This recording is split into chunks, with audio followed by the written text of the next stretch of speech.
BJP Tamil Nadu రాష్ట్ర అధ్యక్షుడు అన్నామలై కొరడాతో కొట్టుకున్నారు. ఇటీవలే అన్నా విశ్వవిద్యాలయంలో విద్యార్థినిపైన లైంగిక దాడి ఘటనపై డీఎంకే ప్రభుత్వ తీరును నిరసిస్తూ తన నివాసం ముందు కొరడాతో 6 సార్లు కొట్టుకున్నారు.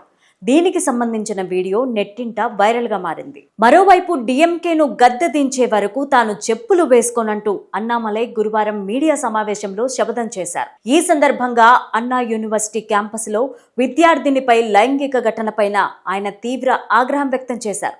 రాష్ట్రంలో పిల్లలు, స్త్రీలకు భద్రత లేదని ఆరోపించారు. అందుకే డీఎంకేను అధికారం నుంచి దించే వరకు చెప్పులు కూడా వేసుకోనని శపథం చేశారు. శుక్రవారం నుంచి 48 గంటల పాటు నిరాహార దీక్ష చేస్తానన్నారు. తన ఇంటి ముందు 6 కొరడా దెబ్బలు కూడా కొట్టుకుంటానని చెప్పారు.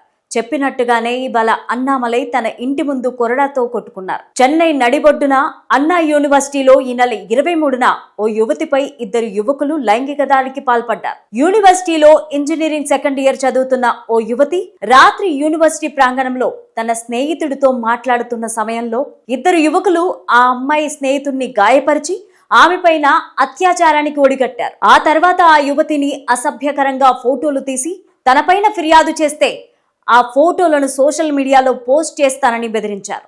అయినప్పటికీ బాధితురాలు ధైర్యంగా పోలీసులకు ఫిర్యాదు చేసింది.